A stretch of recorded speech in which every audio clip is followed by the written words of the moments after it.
ओम शांति। 10-1-24 बाप दादा का विचार है कि 1 सेकंड में बच्चों से लिख कर लेवें कि किसकी याद में बैठे हो। इस लिखने में कोई टाइम नहीं लगता। हर एक 1 सेकंड में लिखकर बाबा को दिखा जाए। सबने लिखकर बाप दादा को दिखाया, फिर बाबा ने भी लिखा। बाबा ने जो लिखा सो कोई ने नहीं लिखा। बाबा ने लिखा अल्फ और बे। कितना सहज है। अल्फ माना बाबा, बे माना बादशाही। बाबा पढ़ाते हैं और तुम राजाई प्राप्त करते हो, और जास्ती लिखने की दरकार नहीं। क्या यथार्थ लिखना है? क्या लिखना है?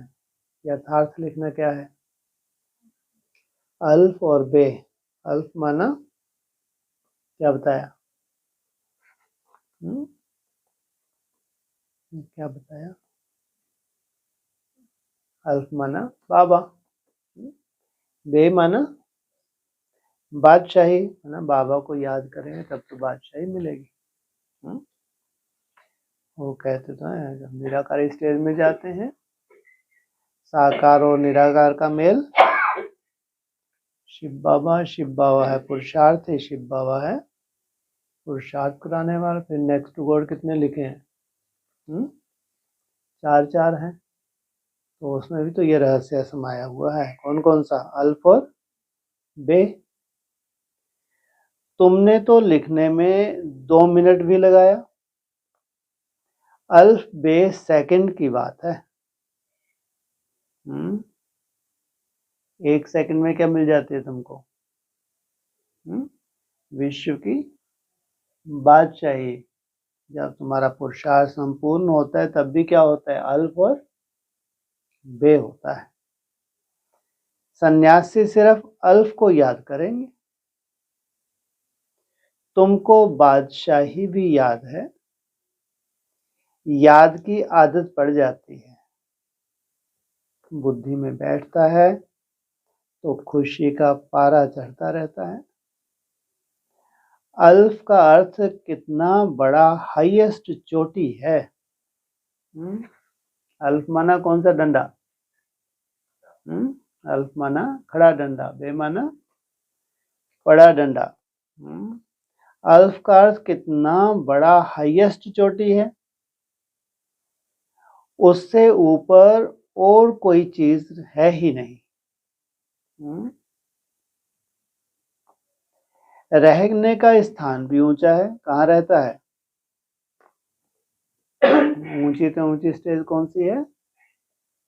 परम धाम की स्टेज है। सेकंड में मुक्ति, जीवन मुक्ति का अर्थ भी कोई नहीं जानते। कितना टाइम लगता है? तो सबके सब कहते हैं 1 सेकंड में। जब तुम्हारा कोर्स होता है, निश्चय बैठ जाते हैं, 1 सेकंड में जान जाते हो बाप आया हुआ है, और जीवन मुक्ति की नूंद हो गई। बाबा क्या कह रहे हैं? सेकंड में मुक्ति, जीवन मुक्ति का अर्थ कोई भी नहीं जानते। जितने भी ब्रह्मा कुमार कुमारियां हैं ये नहीं जानते हैं। क्या रहस्य है इसमें? पुरुषार्थ की पराकाष्ठा संपूर्ण जब निराकारी स्टेज बनती है तब कहेंगे अल्फ और बे। तो बाप सामने होता है, कहाँ होता है? इसलिए बोला आत्मा रूपी सुई की पूरी कट उतरने के बाद डायरेक्ट बाप से वर्षा पाते हो। 1 सेकंड में ब्रह्मा सो विष्णु बन जाते हैं। उसका भी जरूर अर्थ होगा। बच्चा पैदा होते हैं तो लिखते हैं इतने घंटे, इतने मिनट, इतने सेकंड हुए। जन्म पत्री बनाते नहीं बनाते? टिक टिक चलती रहती है। टिक हुई अल्फ बे, बस सेकंड भी नहीं लगता। किसी का आया ये सेकंड? एक टिक की बात है। तो क्या कहते हैं मुरली में, वो सेकंड की भी नूंद है, उस घंटे की घड़ी की भी नूंद है। पुरुषोत्तम बनने का पुरुषोत्तम मास भी है, पुरुषोत्तम बनने का पुरुषोत्तम ईयर भी है, पुरुषोत्तम बनने की पुरुषोत्तम घड़ी और सेकंड भी, वो है टिक। तब क्या आ जाएगा, 111, वो एक टिक हुई किसी एक की भी। तो समझो नई सृष्टि की शुरुआत। तो कहने की भी दरकार नहीं, याद तो है ही। तुम बच्चों की इतनी अच्छी अवस्था होनी चाहिए, परंतु वह तब होगी जब याद रहेगी। यहाँ बैठे हो तो बाप और राजाई याद रखनी चाहिए। बुद्धि देखती है, जिसको दिव्य दृष्टि कहा जाता है।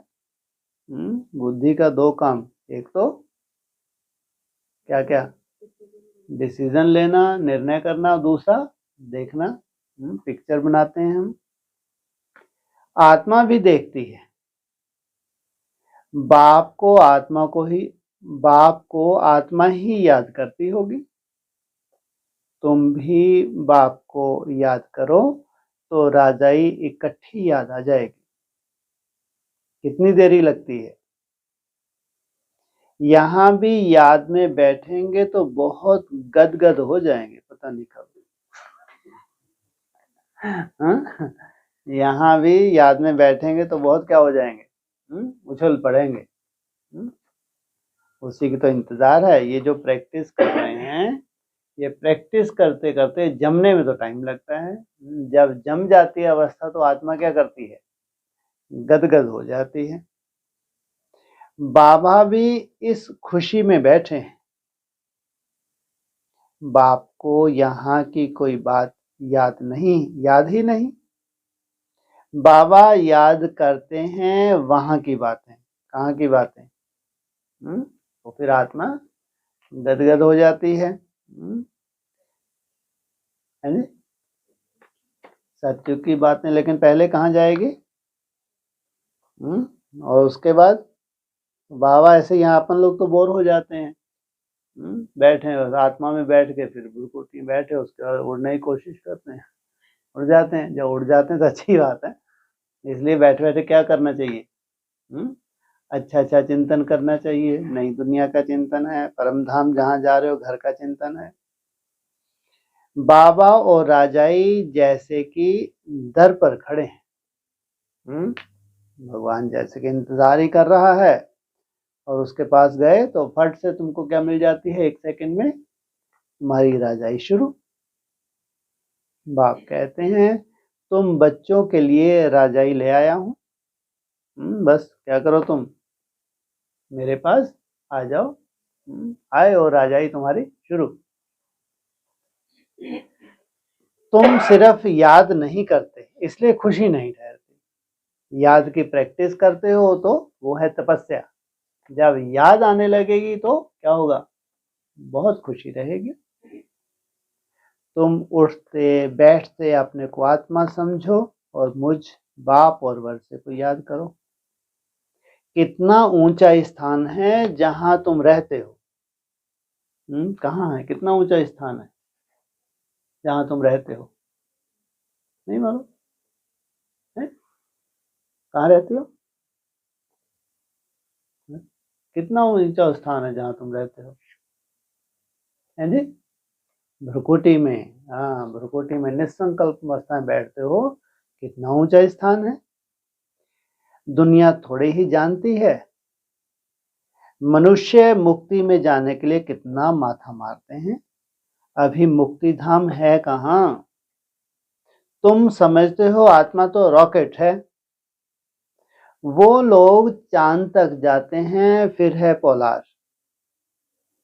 तुम तो पोलार से भी बहुत ऊंचे जाते हो। बाबा कहते हैं वो जाएं तो वो उनके पास इतना पेट्रोल ही नहीं। इतना ऊंच तो कोई जा भी नहीं सकता। और तुम कितनी देर में पहुंच जाते हो? कितना टाइम लगता है तुमको? हाँ, प्रैक्टिस कर रहे हो। जब प्रैक्टिस हो जाए कितना टाइम लगेगा? 1 सेकंड। स्विच ऑन किया और पहुंचे। तुम तो पोलार से भी बहुत ऊंच जाते हो। चंद्रमा तो इस दुनिया का है। कहा जाता है सूर्य चांद से परे, आवाज से भी परे। ये दुनिया जो है कितने आयाम में है? 3 आयाम में है। अब तुम क्या कोशिश करते हो बार बार? एकदम निसंकल्प। इस दुनिया में रहना ही नहीं है। बार बार प्रैक्टिस करते हो, एकदम पॉइंट ऑफ लाइट, कोई भी संकल्प नहीं। तो तुम कभी डिटैच होगे नहीं होगे? कभी नहीं होगे। इसलिए कहते हैं बहुत बड़ी साइंस है। अगर कोई निसंकल्प हो जाए तो 3 डायमेंशन से कहाँ चले जाए। इसलिए वहां साइंस नहीं पहुंच सकती। जहां अध्यात्म पहुंचता है वहां साइंस नहीं। तो आवाज से भी परे इस शरीर को छोड़ देना है। जब संपूर्ण साइलेंस में चले जाओगे तो तुम्हारा देहवान पूरी तरह खत्म। तुम आते हो स्वीट साइलेंस होम से। आने जाने में टाइम नहीं लगता। अपना घर है, जब चाहो बैठो। 1 सेकंड में बैठ गए, अपना घर है।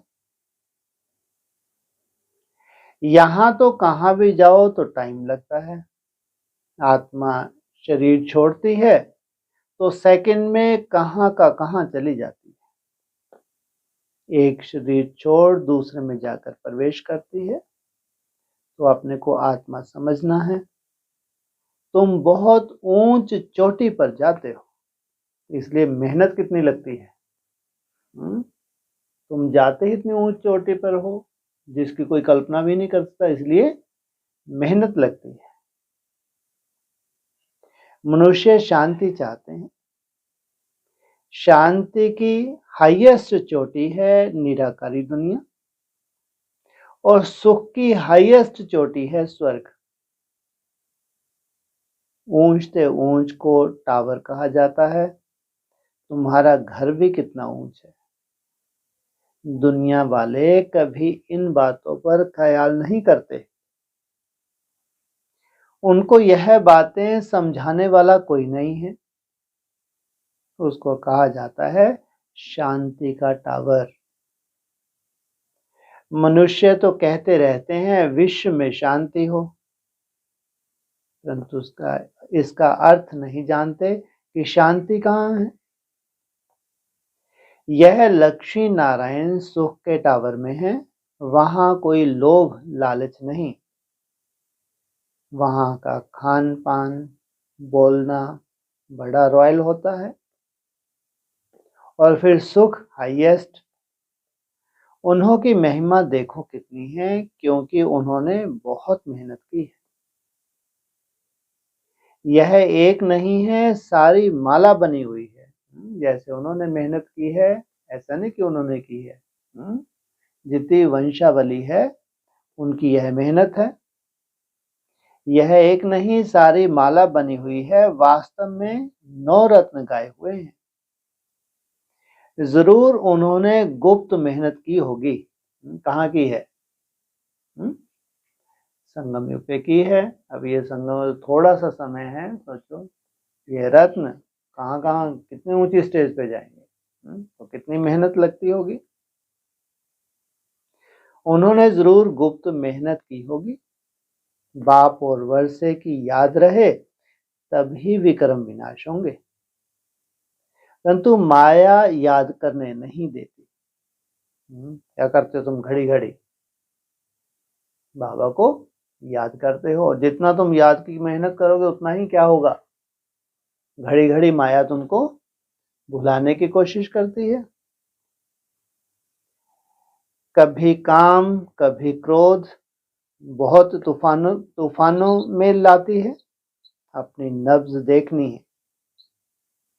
नारद को भी कहा शक्ल देखो, तो वह अवस्था अभी है नहीं। बनानी है। बाबा एम ऑब्जेक्ट जरूर बताएंगे।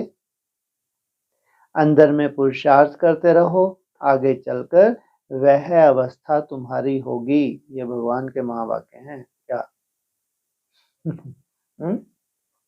जिसकी तुमको इंतजार है वह अवस्था आगे चल के तुम्हारी होगी। अशरीरी रहने की प्रैक्टिस करनी है। अब जाना है वापस। सबसे बड़ी से बड़ी प्रैक्टिस कौन सी है? एकदम अशरीरी, एकदम डिटैच। बिंदी शरीर तुम्हारा, कल्पना क्या करें जैसे है ही नहीं, हवा में बिंदी लहरा रही है, उस बिंदी में टिकना। बाबा ने कहा मुझे याद करो, याद नहीं करेंगे तो सजाएं भी बहुत खानी पड़ेंगी, फिर पद भी कम। यह है बहुत सूक्ष्म बात है। कैसे सजाओं का हिसाब किताब है, कैसे याद नहीं होगी तो फिर कैसे सजाओं से भी तुमको मुक्ति मिलती है। ये बहुत सूक्ष्म बातें हैं। ले सबको जाना है। कहाँ ले जाना है? घर सबको ले जाना है। वो लोग साइंस में कितना डीप जाते हैं, क्या क्या बनाते रहते हैं।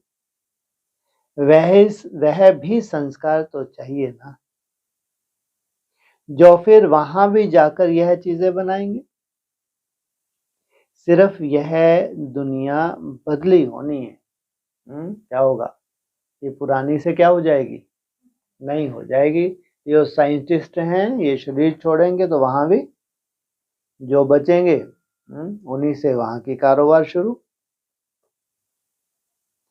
यहाँ के संस्कार अनुसार ही वहां जन्म लेंगे। जैसे लड़ाई वालों की बुद्धि में लड़ाई के संस्कार रहते हैं तो वह संस्कार ले जाते हैं। लड़ने बिगड़ रह नहीं सकते। ऑफिसर के पास क्यों लगी रहती है? भर्ती करते समय जांच करते हैं कोई बीमारी तो नहीं है, आंख कान सब ठीक है। लड़ाई में तो सब ठीक चाहिए। यहाँ भी देखा जाता है कौन कौन विजय माला का दाना बनेंगे। तुम्हें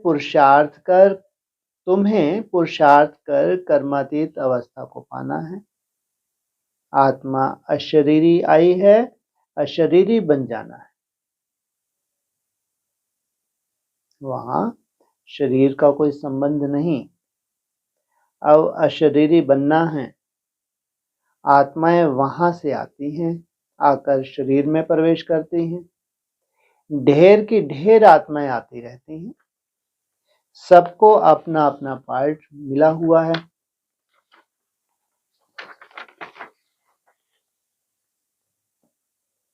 जो नई पवित्र आत्माएं आती हैं उनको जरूर पहले सुख मिलना है, इसलिए उनकी महिमा होती है। बड़ा झाड़ है ना। कलयुग के अंत में भी जो ऊपर से उतरती हैं उनका विश्व में बहुत नाम वाला होता है। कितने नामी ग्रामी बड़े आदमी हैं, अपनी अपनी ताकत अनुसार बहुत सुख में होंगे। तो अब बच्चों को मेहनत करनी है, कर्मातीत अवस्था में पवित्र होकर जाना है। हम तो थक जाते हैं। कब तक? और प्राप्ति वो तो एक जन्म के लिए कितना दिन रात एक कर देते हैं, और हमारी तो जन्म जन्मांतर के संस्कार है। तो कर्मातीत अवस्था में पवित्र होकर जाना है। अपनी चाल को देखना है, किसको दुख तो नहीं देते। बाप कितना मीठा है, मोस्ट बिलवेड है ना, तो बच्चों को भी बनना है। यह तो तुम बच्चे जानते हो कि बाप यहाँ है। मनुष्यों को थोड़े ही यह मालूम है कि बाप यहाँ स्थापना कर रहे हैं। फिर भी जन्म जन्मांतर उनको याद करते रहते हैं।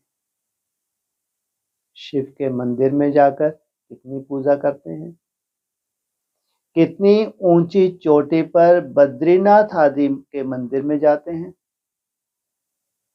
कितने मेले लगते हैं, क्योंकि बहुत मीठा है ना। कौन मीठा है? कहाँ ऊंची से ऊंची चोटी कहाँ बताई? बद्रीनाथ की।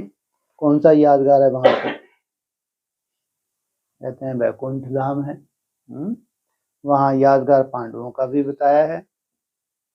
गाते भी हैं ऊंचे ते ऊंचा भगवान, बुद्धि में निराकार ही याद आएगा। निराकार तो है ही, फिर ब्रह्मा विष्णु शंकर, उनको भगवान नहीं कहेंगे। अभी तुम बच्चे समझते हो कि हम ही सतो प्रधान देवता थे। जब हम विश्व के मालिक थे तो इतने ढेर मनुष्य थे ही नहीं, सिर्फ भारत में ही इनका राज होगा, बाकी सब चले जाएंगे शांति धाम में। यह सब तुम देखते रहेंगे, इसमें बड़ी विशाल बुद्धि चाहिए। इसमें क्या बड़ी विशाल बुद्धि वाली बात है? तुम देखते रहेंगे, वो सब मच्छरों सदृश जा रहे हैं। और तुम्हारी छोटी सी दुनिया है, वहां कोई तामसी होगा नहीं, इसमें क्या विशाल बुद्धि? क्या सोचते हैं ये? 37 में सब परम धाम चले जाएंगे। अरे 37 में मान लो इतना बड़ा विनाश होगा, सब परम धाम, तो ये साफ सफाई कौन करेगा? बोल रहे समुद्र की ऐसी लहरें आएंगी, सब सफाई। ऐसी बच्चों वाली बातें हैं। इसलिए विशाल बुद्धि चाहिए, ऐसा कुछ नहीं है कोई कोई अजूबा गुरुबा हो। हाँ, बहुत बड़ा बड़े बड़ा नर्क होगा दुनिया, बाकी ये नहीं कि झट से कोई 37 में विनाश हो जाएगा। इसलिए भावना तुम्हारी दुनिया अलग, बाकी ये विनाश होता रहेगा, ये चलता रहेगा, परम धाम जाने का सिलसिला चलता रहेगा। दूसरी तरफ तुम्हारी सात्विक दुनिया, जहां कोई असुर प्रवेश कर ही नहीं सकता। वहां तुमको पहाड़ी आदि पर जाने की दरकार नहीं, वहां कोई भी एक्सीडेंट आदि नहीं होते। यह वह है ही वंडर ऑफ स्वर्ग। जब वह स्वर्ग का वंडर नहीं है तो माया के वंडर्स बनते हैं। अब ये माया के वंडर्स क्या हो जाएंगे? सब के सब खल्लास, एक ही वंडर बचेगा। यह बातें दुनिया वाले नहीं समझ सकते। अब तुम स्वर्ग में जाने के लिए पुरुषार्थ कर रहे हो। वह है सुख का टावर, यह है दुख का टावर। लड़ाई में कितने मनुष्य रोज मरते हैं, फिर जन्मते भी होंगे। गाया जाता है ईश्वर का अंत नहीं पाया जाता। अब ईश्वर तो है बिंदी, उनका अंत क्या पाएंगे? बाप कहते हैं इस रचना के आदि मध्य अंत को कोई नहीं जानते। साधु संत कोई रचता और रचना का अंत पा नहीं सकते। और तुमने क्या किया है? पा लिया? उसने अपना पूरा अंत नहीं बता दिया।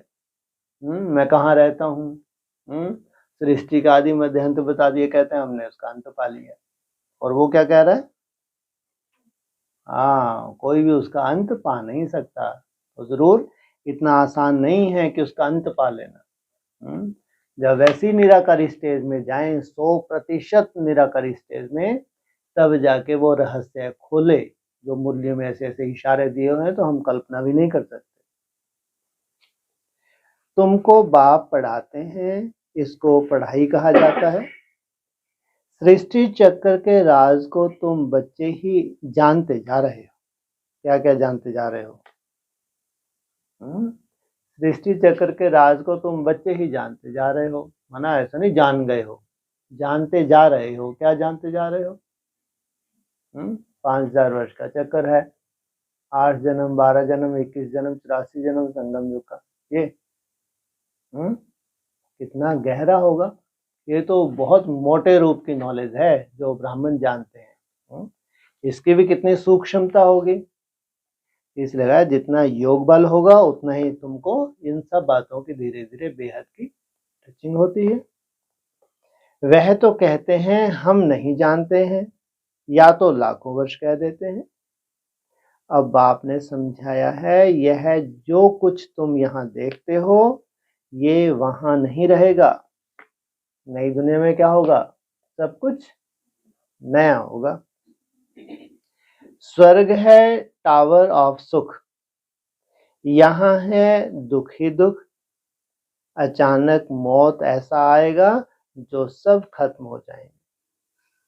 मौत देखना कोई मासी का घर नहीं है, इसको कहा जाता है दुख की चोटी। इस जगह बहुत योग बल चाहिए। अंतिम सीन देखने के लिए भी क्या चाहिए? बहुत योग बल चाहिए। क्या कहा? ये दुख की चोटी। वह है सुख की चोटी।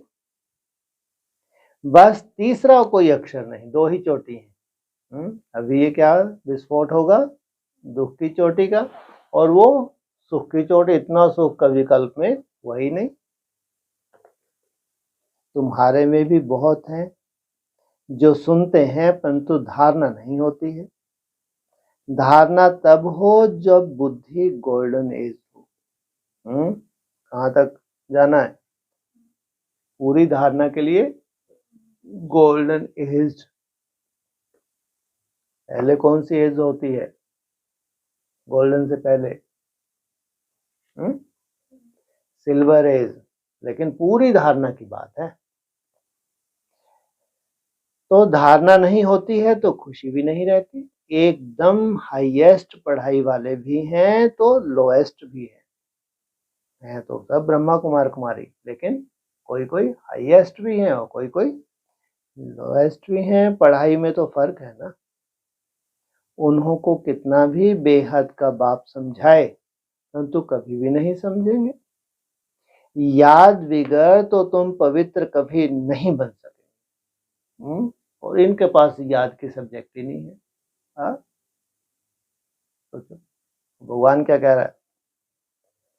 जैसी मनसा की पवित्रता, जैसा तुम्हारा वाइब्रेशन होना चाहिए, तुम कभी बने नहीं सकते। माना इसका मतलब तुम शरीर छोड़ोगे, शरीर छोड़ के जाओगे, फिर सजाएं खा के पवित्र बन के तब परम धाम जाओगे, सत्युग में देवता बनोगे। बाप ही चुंबक है। वह एकदम हाईएस्ट पावर वाला है। उन पर कभी कट चढ़ नहीं सकती। बाकी सब पर कट चढ़ी हुई है। उनको उतार फिर सतो प्रधान बनना है। अरे बिंदी के ऊपर कभी कट चढ़ती है? और है ही परम धाम में, तो उसके ऊपर क्या कट चढ़ेगी? क्या मतलब हुआ इसका? उसके ऊपर कभी कट नहीं चढ़ती। माना है जी। हाँ, इसलिए कहते हैं अव्यक्त ज्योतिर्लिंगम। वो अव्यक्त है, उसके ऊपर कभी भी कट चढ़ती नहीं है। बाप कहते हैं मामेकम याद करो और कोई में ममत्व ना रहे। साहूकारों को तो सारा दिन धन दौलत ही सामने आता रहेगा, गरीबों को तो कुछ भी नहीं। परंतु गरीब भी कुछ समझदार हों जो धारणा कर सके। याद बिगर किचड़ा कैसे निकलेगा? हम पवित्र कैसे बनेंगे? तुम यहां आए हो तो ऊंच चोटी पर जाने। जानते हो बाप की शिक्षा पर चलने से हम ऊंच सुख की चोटी पर जाएंगे। इसमें मेहनत है। बाप आते हैं टावर पर ले जाने तो श्रीमत पर चलना पड़े। पहले नंबर में इन लक्ष्मी नारायण का ही गायन है। वह एकदम टावर में होंगे, फिर कुछ ना कुछ कम। नई दुनिया को ही टावर ऑफ सुख कहा जाता है। वहां कोई मैली चीज नहीं होती है, ऐसी मिट्टी नहीं, ऐसी हवाएं वहां लगती नहीं जो मकानों को खराब करें। स्वर्ग की तो बहुत महिमा है, उसके लिए फिर पुरुषार्थ करना है। लक्ष्मी नारायण कितने ऊंच हैं, उनको देखने से ही दिल खुश हो जाती है। आगे चलकर बहुतों को साक्षात्कार होते रहेंगे। किस बात के? हमारी नई दुनिया के साक्षात्कार।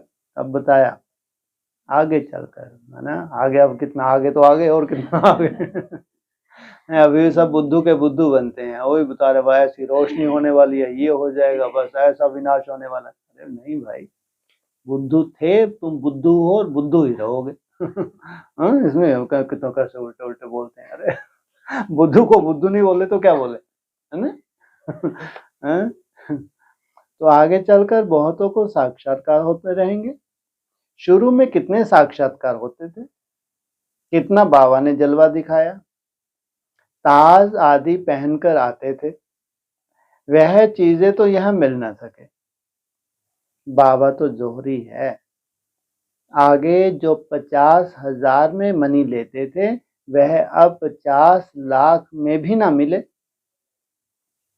तुम स्वर्ग के लिए पुरुषार्थ कर रहे हो, वहां अथाह सुख है। बाप इतना पढ़ाते हैं परंतु बच्चों में रात दिन का फर्क पड़ जाता है। कहाँ राजा रानी, कहाँ दास दासियां। इसलिए कौन सा योग है?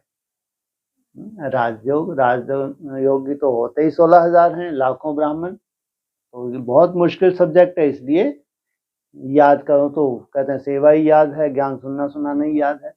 सब थोड़ी राजयोगी बन सकते हैं। तो जो अच्छी रीति पढ़ते और पढ़ाते हैं वह छिपे नहीं रह सकते।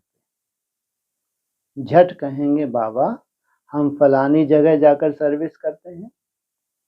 सर्विस तो ढेर पड़ी है, तुम्हें इस जंगल को मंगल मंदिर बनाना है। रोटी टुकड़ खाया ना खाया, यह भागे सर्विस पर। धंधे वाले लोग ऐसे करते हैं, अच्छा ग्राहक आ जाता है तो फिर खाया ना खाया भागे। धन कमाने का शौक रहता है। यह तो बेहद के बाप से अथाह धन मिलता है। भल थोड़ा टाइम पड़ा है परंतु कल शरीर छूट जाए कोई भरोसा नहीं है। विनाश तो होना ही है। तुम्हारे लिए तो मिरुआ मौत मुलू का शिकार। कितनी बढ़िया दुकान चलेगी। जितने जितने विनाश की सीन बढ़ती जाएगी वैसे वैसे क्या होगा?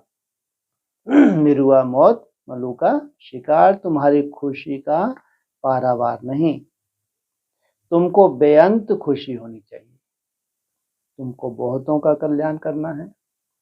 पिछाड़ी में कर्मातीत अवस्था होनी है। थोड़ी सी धैर्यता रखो। जो योगी हैं, जो बहुत प्रैक्टिस कर रहे हैं याद की, कौन सी धैर्यता रखनी है? हाँ, पिछाड़ी तक। इसलिए बोला लंबे काल का अभ्यास अंत में काम में आवेगा। तुम याद करते करते अशरीरी बन जाएंगे, तब अनायास ही उड़ेंगे। क्या बोला? ये तो अंडरलाइन कई बार करनी चाहिए तुमको। उन्होंने बोला अव्यक्त वाणी में, आगे चल के क्या करेंगे? उड़ते हुए देखेंगे फरिश्तों में सफेद वस्त्रधारी कहाँ से आए हैं, कौन है। लेकिन यहाँ पहले कौन सा उड़ना है? अनायास। तुम कोशिश करते हो 60 सेकंड के लिए उड़े, 10, 15, 20 सेकंड गए ऊपर, फिर नीचे, फिर गए, फिर नीचे, फिर क्या होगा? अनायास। हाँ, एकदम निसंकल्प अवस्था में चले जाओगे। यह बड़ी मेहनत है। कोई तो बहुत सर्विस करते हैं, सारा दिन म्यूजियम समझाने पर खड़े हैं, दिन रात सर्विस में तत्पर हैं। सैकड़ों म्यूजियम खुल जाएंगे, लाखों लोग तुम्हारे पास आएंगे, तुमको फुर्सत नहीं मिलेगी। सबसे जास्ती तुम्हारे दुकान निकलेंगे। इसलिए क्या बोला? मिरुआ मौत मलू का शिकार। इन अविनाशी ज्ञान रत्नों के अच्छा मीठे मीठे सकील हृदय बच्चों प्रति माता पिता बाप दादा का याद प्यार। Good morning. रूहानी बाप की रूहानी बच्चों को नमस्ते। ओम शांति।